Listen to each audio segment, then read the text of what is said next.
Sempre foi assim, nossas ações, nossas atitudes práticas sempre tiveram e sempre terão um peso, uma repercussão na nossa vida e na vida das outras pessoas, com muito mais força, uma repercussão muito maior do que simplesmente aquilo que a gente fala.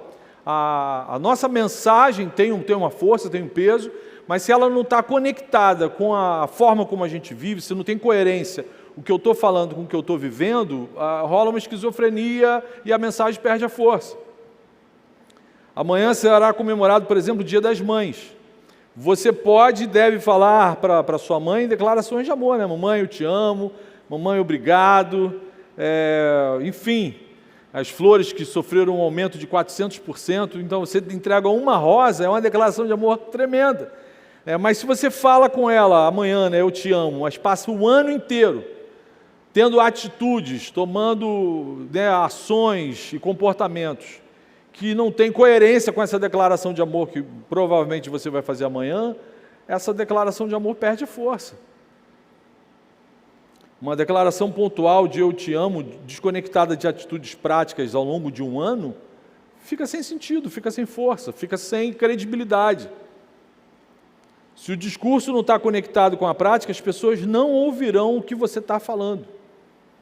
E, em especial, no atual momento que a gente vive, essa frase que é o título da mensagem, né, o que a gente faz, fala muito mais do que só falar, ganha muita força, porque praticamente tudo que a gente faz no mundo real ou no mundo virtual, lá na frente do nosso tablet ou do nosso smartphone, está sendo de alguma forma observado ou filmado por alguém, seja através de um celular, seja através de um sistema de segurança.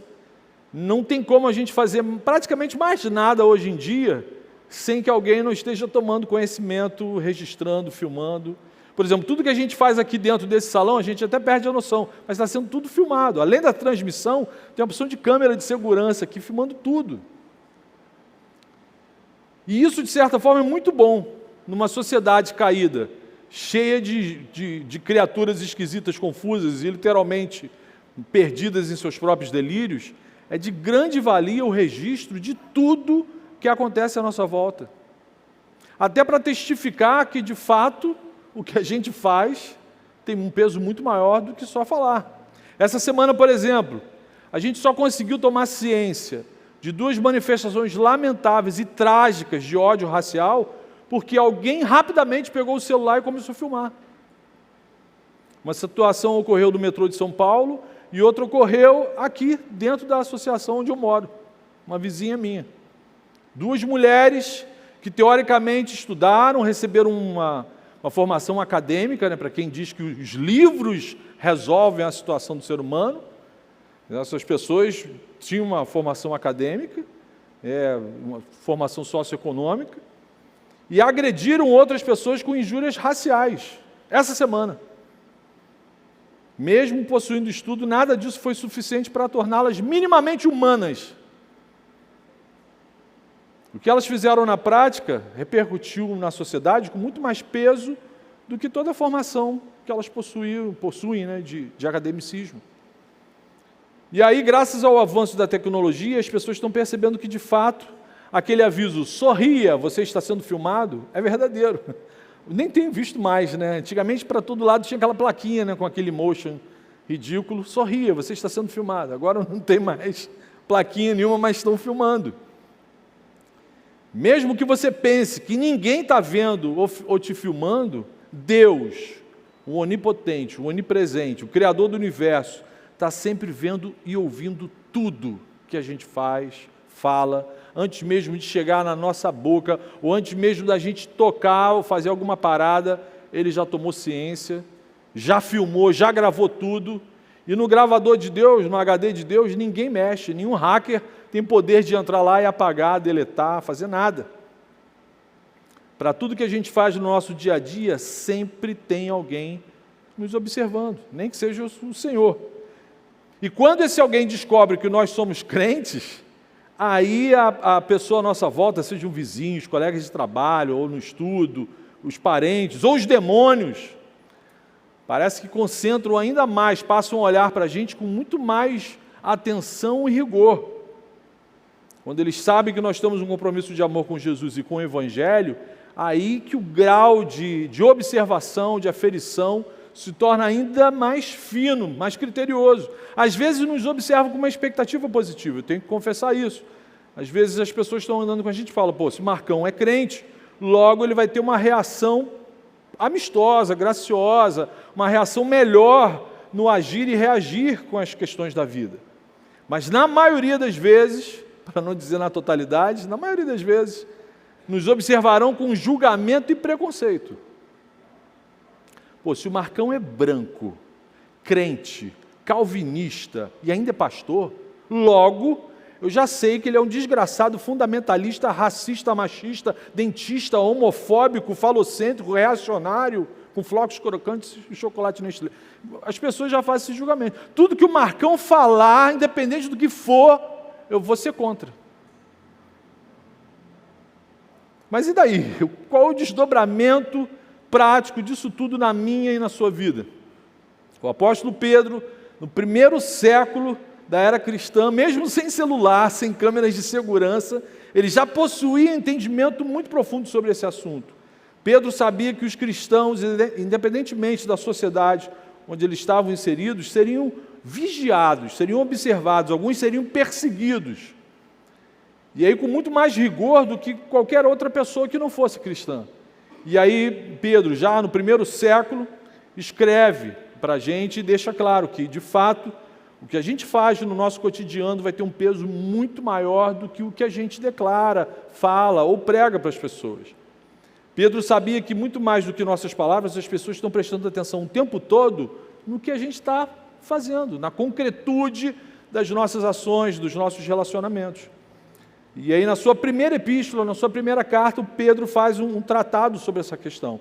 Aí eu quero convidar você a abrir a sua Bíblia ou ligar a sua Bíblia lá em 1 Pedro, capítulo 2, a partir do versículo 12.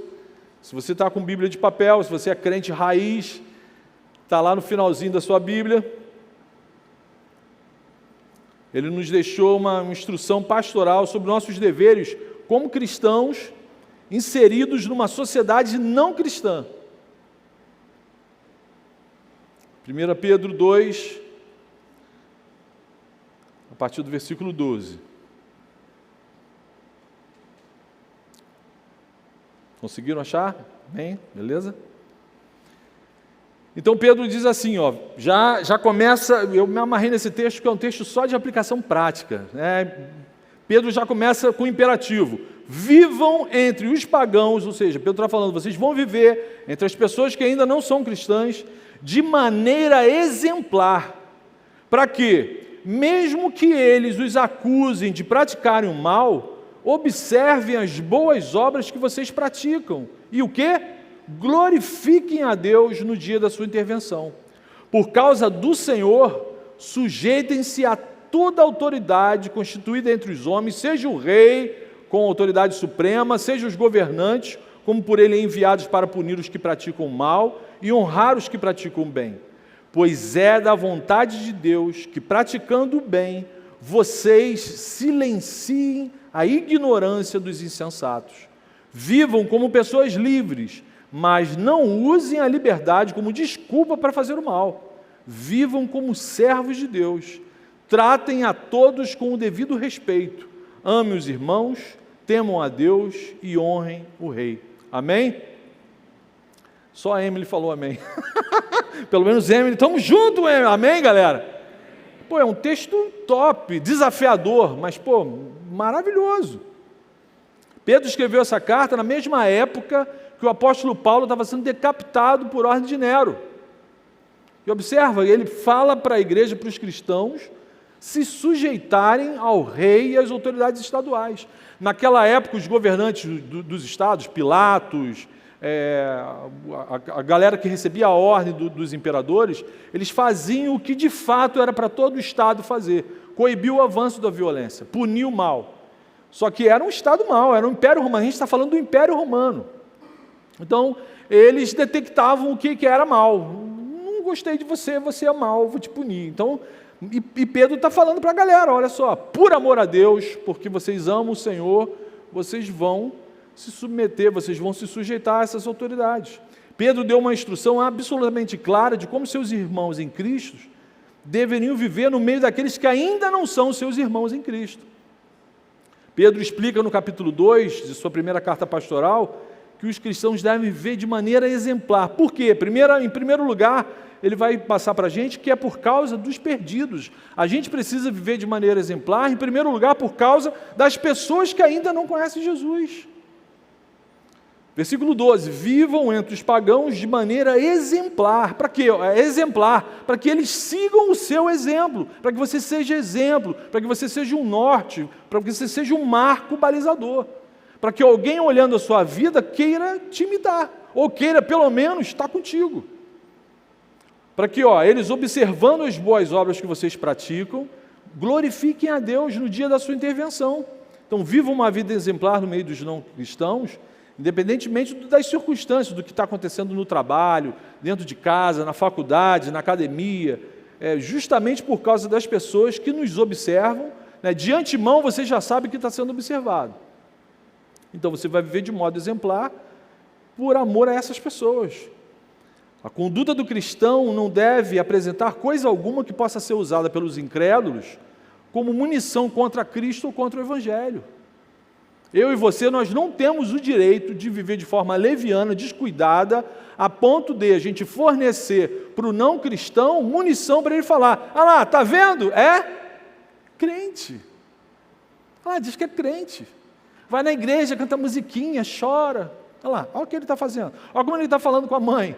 Olha como ele trata o vizinho. Nossa pregação, nossa boa notícia deve ser sempre acompanhada de um bom testemunho. Senão não funciona, não rola, não acontece. Ações que demonstram a nossa fé fortalecem a nossa pregação. Prepara o coração daqueles que nos observam para o dia da intervenção do Senhor. Vê o que Pedro fala aqui? Essa expressão no dia da sua intervenção, no qual Pedro fala nessa carta, pode tanto se referir à segunda vinda de Cristo, como também pode se referir no momento em que o Senhor revela a sua graça salvadora para essas pessoas. Que aí as pessoas vão fazer, poxa, o testemunho daquele brother, o testemunho daquele meu amigo no trabalho, agora tudo faz sentido, por isso que eu me sentia atraído pela companhia dele, pela presença dele. Ou seja, Pedro está falando, cara, no dia que o Senhor intervir, tocar no coração, o seu bom testemunho vai ter relevância, vai ter um desdobramento positivo na vida do não crente. Aqui no versículo 12, Pedro está repetindo, na verdade, a instrução que ele ouviu de Jesus e que foi registrada por Mateus lá no capítulo 5 de Mateus, versículo 16. Assim, brilhe a luz de vocês diante dos homens, para que vejam as suas boas obras. O que são boas obras? Um bom testemunho. Viver de modo coerente com o nosso relacionamento com Jesus. Jesus está dando uma ordem para os discípulos. Assim, eu quero que a luz que eu passei para vocês brilhe para os homens, diante dos homens, para que eles vejam a forma como vocês vivem e glorifiquem ao Pai de vocês que está nos céus. Como que um não crente glorifica a Deus se ele nem tem esse entendimento? Ele olha para o nosso testemunho de vida e fala: cara, que maneiro. Cara, como essa pessoa é maneira. Como que essa garota aqui que estuda comigo é top. Pô, como que esse cara que trabalha nessa repartição é maneiro. Às vezes o cara não sabe nem que você é cristão, confesso. Mas o cara fica encantado e aí quando ele fica admirado do seu testemunho, ele está glorificando a Deus. É isso que Jesus está falando e que Pedro repete. Eu sou prova disso. Na minha juventude, lá com meus 17, 18 anos, eu não sabia nada do Evangelho. Era católico nominal, fiz primeira comunhão, mas não sabia nada de Bíblia. Tinha medo daquelas imagens se mexer, olhar para mim, sabe, está lá Maria, de repente ela... morria de medo daquelas paradas. Mas eu conheci um grupo de jovens que se diziam crentes, que eu também não sabia o que era esse negócio. Para mim, crente era só aquela galera que andava de preto, com um livro embaixo do braço, que dizia que ia para o céu. Era a única coisa que eu conhecia de crente. Mas quando eu comecei a andar com uma galera, com um grupo de jovens, que amavam Jesus de verdade, o testemunho deles me levou para Cristo.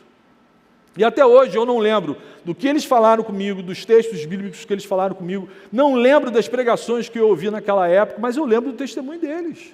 Olha como que o negócio é impactante. O nosso testemunho fala muito mais do que só as nossas declarações.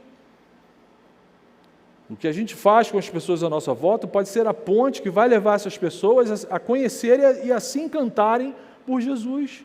Porque a pessoa fica assim, cara, como que ele consegue viver de forma diferente de mim?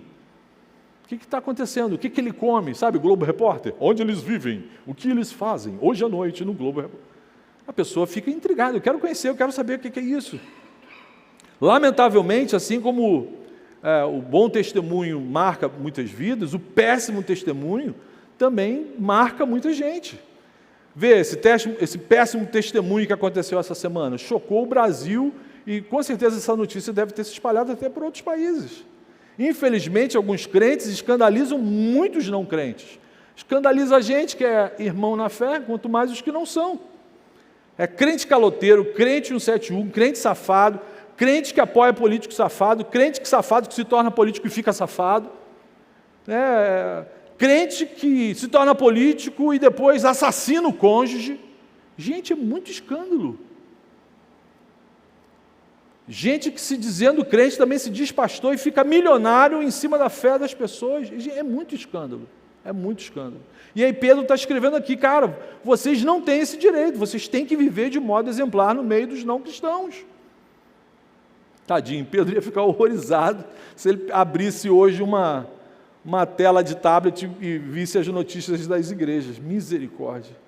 Esse testemunho é um desserviço para o Evangelho. Isso que essas pessoas fazem de forma leviana é uma péssima notícia que eles dão sobre o Evangelho, porque as pessoas confundem. Né?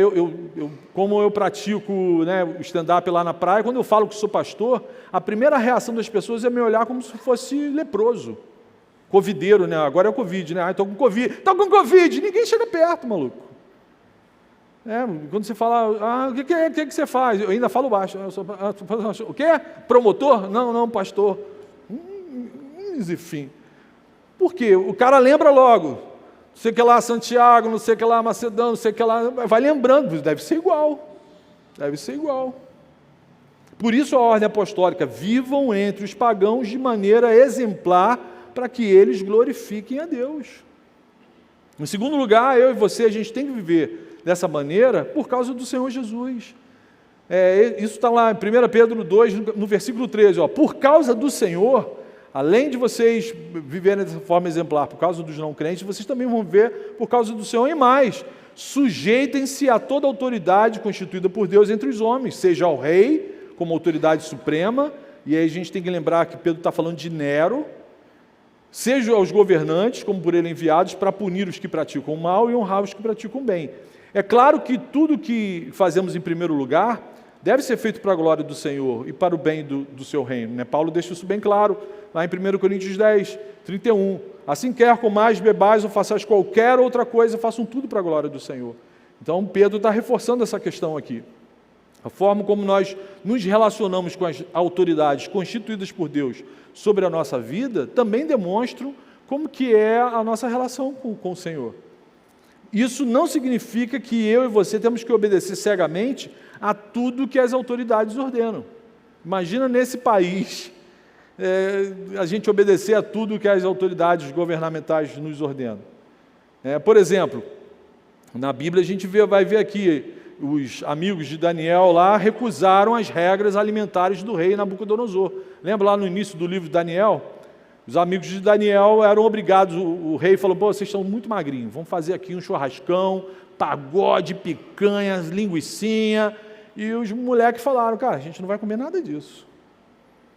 Era uma ordem do rei da Babilônia, mas a maneira deles não cumprirem essa ordem foi surpreendentemente positiva até para o rei. Eles não criaram problema para ninguém, não foram fazer textão na internet, não foram rebeldes, não fizeram ameaça, não rogaram praga gospel para o rei, mas se mantiveram fiéis aos seus princípios. Por causa de quem? Do Senhor. Outro exemplo onde você reconhece a autoridade constituída, mas não obedece a uma ordem que ela dá, aconteceu com o próprio apóstolo Pedro, que escreveu isso aqui para a gente. Logo após o Pentecostes, lá em Atos 4 e 5, o conselho da autoridade judaica lá em Jerusalém, lá o Sinédrio, ordenou que Pedro e seus companheiros parassem de falar de Jesus. Lembra dessa passagem? Eles foram presos, açoitados, aí a galera ficou com medo que começou a acontecer a população começou a ficar revoltada porque o Sinédrio tinha prendido Pedro, a galera começou a ficar agitada, aí os caras, por causa da confusão, soltaram Pedro e falaram, cara, olha só, na boa, a gente vai te soltar, a gente não quer mais que você fale nesse tal de Jesus, não. Aí o que Pedro fala para os caras? É preciso obedecer antes a Deus do que aos homens. Então a nossa sujeição, a nossa obediência às autoridades é limitada até o ponto em que nada que eles estão ordenando a gente não entre em contradição à vontade de Deus para a vida da gente. Adiantando para vocês, a nossa carta magna é a Bíblia Sagrada. Não são as leis humanas, não é a Constituição brasileira. Eu sigo a Constituição brasileira enquanto essa não me obrigar a fazer nada que seja contrário à vontade de Deus para a minha vida. Quando for, quando exigir, quando estabelecerem uma lei que seja contrária à vontade de Deus para a minha vida, eu vou falar a mesma coisa. É preciso obedecer antes a Deus do que aos homens. Vou obedecer um bonequinho de barro cegamente? Ou seja, do mesmo jeito que Daniel e Pedro, eles discordaram, fizeram um contraponto, sem fazer barraco, sem uma postura rebelde, de rebelião, nada disso. Eles reconheceram a autoridade do Sinédrio, mas contra-argumentaram de forma respeitosa, deixando claro, olha, isso que vocês estão pedindo, não tem como eu obedecer. Não tenho como obedecer. E aí lá no versículo 15, o apóstolo chama a atenção para mais uma sentença importantíssima. Nós precisamos de uma vida exemplar, porque é a vontade de Deus que a gente viva dessa maneira. Versículo 15, pois é da vontade de Deus que, praticando o bem, vocês silenciem a ignorância dos insensatos. Lembra que eu falei no início? O não crente, quando sabe que você ama Jesus, ama o Evangelho, muitos, por causa do testemunho de outros, já traçam uma imagem pré-concebida de você. E ele é crente, deve pensar dessa maneira, deve fazer isso, deve comer aquilo. E aí Deus está falando aqui, cara, pratiquem o bem, para que vocês silenciem a ignorância dos insensatos. Mesmo eles tendo aquela narrativa toda pré-concebida, montada contra vocês, quando eles estiverem vendo vocês fazendo bem, mesmo que eles não falem nada, não reconheçam nada verbalmente, mas lá no coraçãozinho deles eles vão falar, cara, mesmo eu falando tudo de mal, esse cara é gente boa. Quando os cristãos praticam a sua fé, demonstram que as acusações e calúnias do mundo a nosso respeito são falsas. Mas aí a gente tem que praticar, a gente tem que viver de verdade, dentro de casa, à nossa volta, na rua, em todos os lugares. Deus ordenou que a gente deve calar os nossos críticos e perseguidores, não com um pedaço de pau e pedra, mas com um testemunho coerente com a pessoa de Cristo.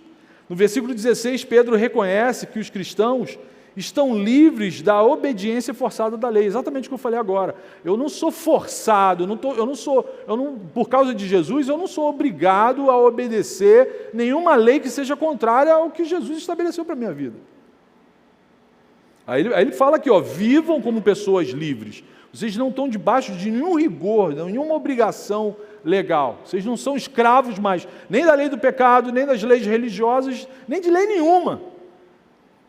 Mas não usem a liberdade que vocês obtiveram em Jesus como desculpa para fazer o mal. Não vou te obedecer não, guarda, vai tomar um tapão. Não sei se o Danilo estiver fazendo a batida policial, parou no carro. Tem uma galera que só porque o policial parou, o carro já começa a engrossar a voz. Vai apanhar, vai tomar na cara.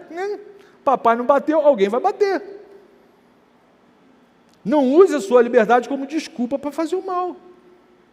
Vivam como servos de Deus. O servo de Deus responde ao próximo de qualquer maneira?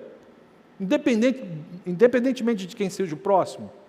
Pode ser até uma pessoa que você não curta muito, mas você não tem o direito, se você é de Jesus, não sou mais eu que vivo, mas quem é?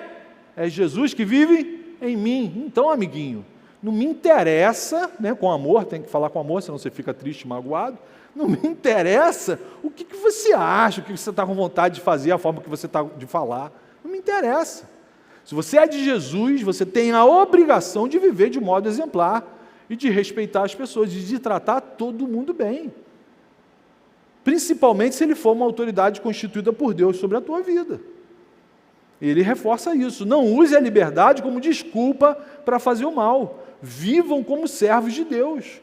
A pessoa que está tendo contato contigo, ela não pode ter dúvida de que você é servo de Deus.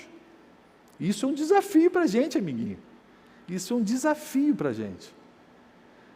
Nós não somos servos desses governantes terrenos e passageiros. O cristão vive debaixo do senhorio de Cristo, mas a gente tem que entender que a gente não é por causa disso que a gente vai ter uma postura obstinada, rebelde, destrambelhada por causa de qualquer coisa. Na verdade, a Bíblia vai nos ajudar a obedecer com excelência as leis dos homens. Isso que é maneiro. Quando você se submete à autoridade de Deus, à vontade de Deus para a sua vida, a Bíblia, a palavra de Deus vai ajudar a gente a ser obediente às leis dos homens com excelência, tá? Porque a gente vai aprender a discernir. Isso aqui é maneiro, isso aqui eu vou obedecer na boa. Isso aqui é contrário à vontade de Deus. Não tem nem discussão, não tem nem papo, eu não vou nem conversar sobre isso. Mas naquilo que eu posso glorificar ainda mais ao Senhor, eu vou cumprir, eu vou fazer o meu melhor. No versículo 17, ele reforça essa instrução.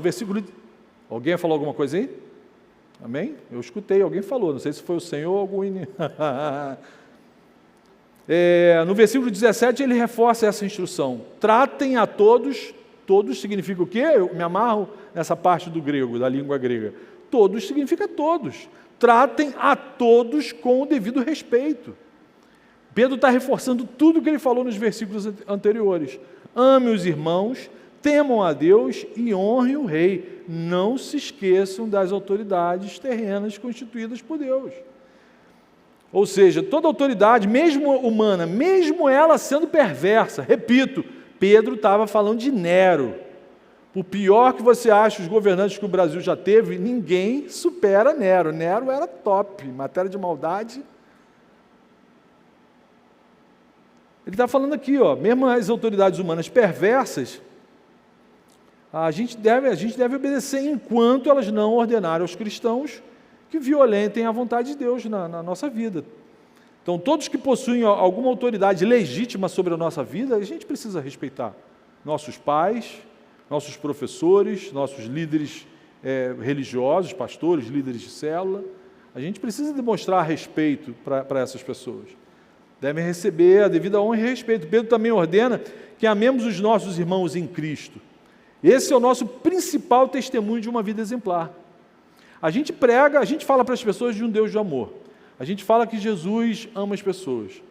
Se a galera lá de fora olha a gente arrancando o rabo um do outro, cara, eles não vão acreditar em mais nada. Se eles veem entre nós gente dividida, facção, fofoca, gente fazendo panelinha, gente fazendo voodoo gospel, eles não vão acreditar. Vamos sábado lá no Gol? Tá maluco? Vai ficar igual a você? Então, aí Pedro dá essa ordem. Preste atenção, é uma ordem. Deveria ser algo natural, né? A gente se amar, a gente andar junto, a gente formar um vínculo pela paz. Aí ele está dando uma ordem, galera, só amem uns aos outros, ame o seu irmão em Cristo. Não, Pedro, eu vou fazer isso naturalmente. Vai nada. Eu sei de onde tu veio, de que fábrica tu saiu. Aí ele dá uma ordem para você não esquecer. A gente precisa amar, esse é o nosso principal testemunho de uma vida exemplar. A forma mais impactante da gente demonstrar a nossa fé em Jesus é a forma como a gente vive um com o outro. Se o mundo à nossa volta não tiver certeza de que de fato a gente se ama de verdade, ele não vai ouvir o que a gente vai falar. Ele não vai ouvir a nossa pregação, não vai ouvir nada. Em resumo, Pedro nos revela que a obediência a esses imperativos é a nossa maior demonstração de temor a Deus e de amor ao próximo. Eu quero então recapitular com vocês, porque assim, esse texto é um texto inteiro de aplicação prática, né? Agora vamos dizer, vamos às aplicações práticas. O texto inteiro é de aplicação prática, mas eu quero recapitular com vocês. As aplicações, versículo 12. Vivam entre os pagãos de modo exemplar. Versículo 13. Sujeitem-se a toda autoridade constituída por Deus entre os homens. Tudo no imperativo, tudo ordem. Versículo 17. Tratem a todos com devido respeito. Amem os irmãos, temam a Deus e honrem o rei.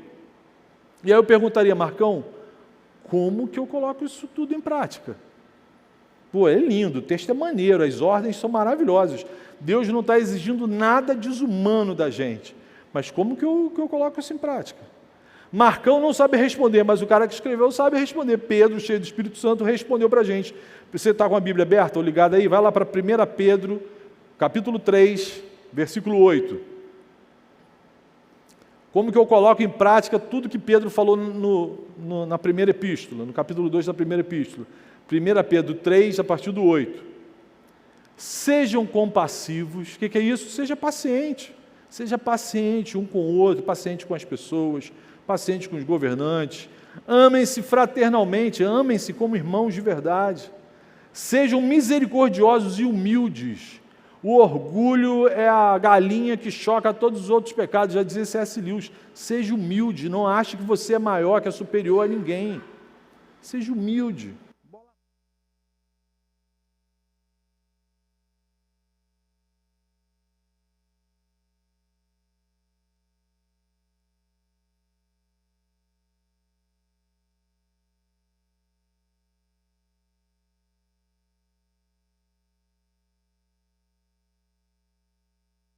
Versículo 9, não retribuam mal com o mal, nem insulto com insulto. Não é desafiador?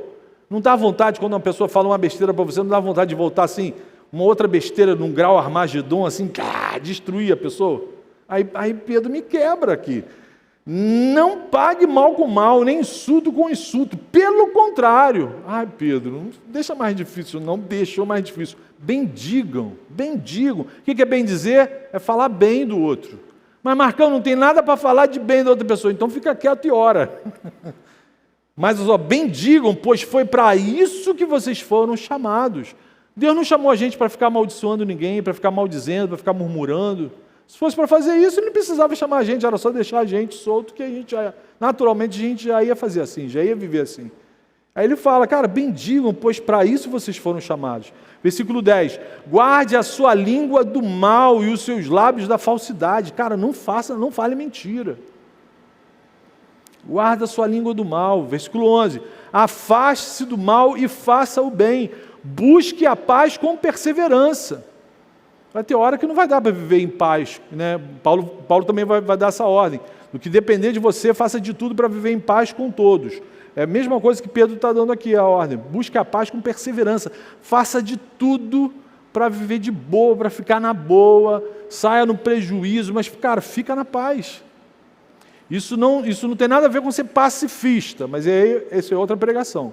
Né? Vamos deixar para falar depois de um paredão, aí a gente fala sobre a diferença, né, de arroz e feijão. Mas essas são as ordens que Pedro dá para a gente, que ajuda, essa parte aqui de 1 Pedro 3, ajuda a gente a viver tudo que eu falei agora há pouco na exposição do texto anterior. A instrução do apóstolo é para a gente ser exatamente como Jesus. O que é isso aqui? Quando você lê essa passagem, esses versículos aqui de 8 a 11, eu vejo a pessoa de Cristo. De quem Pedro está falando aqui? Jesus, compassivo, que ama de forma fraternal, misericordioso, humilde, que não retribui mal com mal, que não insulta quando é insultado, muito pelo contrário, bendiz as pessoas, guarda a língua do mal, não fala mentira. Pedro está falando de Jesus. Então Pedro está falando, cara, imita Jesus, sejam imitadores de Jesus, copiem tudo que Jesus fez, faz, ensinou, façam isso. Vocês fazendo isso, vocês vão viver de modo exemplar. Bênção, cara, que maneiro, que parada top. A instrução do apóstolo é essa, cara, imitem a Cristo em todos os momentos. Dentro de casa, fora de casa, principalmente na presença dos não crentes. E mesmo que você pense que ninguém está prestando atenção em você, que ninguém está vendo o que você faz, olha o texto que eu quero terminar lendo com vocês para concluir. Também está nessa terceira epístola de Pedro. Os olhos do Senhor estão sobre os justos, e os seus ouvidos estão atentos à sua oração. Mas o rosto do Senhor volta-se contra os que praticam o mal. Então, mesmo que você ache, eu tenho certeza que ninguém está prestando atenção em você, ninguém está olhando para você, ninguém te dá ideia, os olhos do Senhor estão sobre a tua vida. Os olhos e a graça do Senhor estão sempre sobre os seus amados. Amém? Vamos agora falar com Ele, então, que está atento à nossa oração. Feche seus olhos aí, vamos falar com o Senhor. Senhor Jesus, muito obrigado, Senhor, pelo seu amor que nos alcançou, que nos libertou das nossas loucuras, Senhor, dos nossos delírios. Obrigado por sua graça, por sua palavra, Senhor, que nos cura, que nos orienta, que nos ensina a sermos humanos uns com os outros, Senhor. Muito obrigado. A gente quer ser a sua imagem e semelhança, Senhor. Mas, Jesus, a gente reconhece que a gente só consegue viver dessa maneira, como a tua palavra nos orientou essa noite, se o teu Espírito Santo agir em nossas vidas, Pai. Por favor, Quem faz a gente viver de modo exemplar não é a força do nosso braço, não é o nosso pensamento positivo, mas sim o seu Espírito agindo em nós. Pai, então, por favor, atua na nossa vida, que o Teu Espírito Santo nos convença do juízo, da justiça, Senhor, da Tua graça, da onde a gente precisa seguir, Senhor, Te obedecer, por favor. Ajuda-nos, Senhor, para a glória do Teu nome. E agora, Jesus, de uma maneira muito especial, Senhor, quero Te pedir que o Senhor console as pessoas que essa semana foram ofendidas, Senhor, por causa dessa maldição que nós chamamos de racismo. Senhor, por favor, console esses queridos e que o Senhor também revele o seu amor e a sua graça para essas duas mulheres que ainda vivem oprimidas pelas trevas, Senhor. Que o Senhor entre na vida delas, que só o Senhor pode expulsar esse estrago, essa maldade que existe no coração dessas pessoas. O Senhor fez isso na minha vida, o Senhor fez isso na vida de uma galera aqui, Senhor. Então, por favor, revela o Teu amor, a Tua graça para essas duas pessoas também, Senhor. Livre-as desse estado desgraçado que a queda gerou na nossa humanidade, Pai. Por favor, a gente faz essa oração em nome de Jesus. Amém, amém.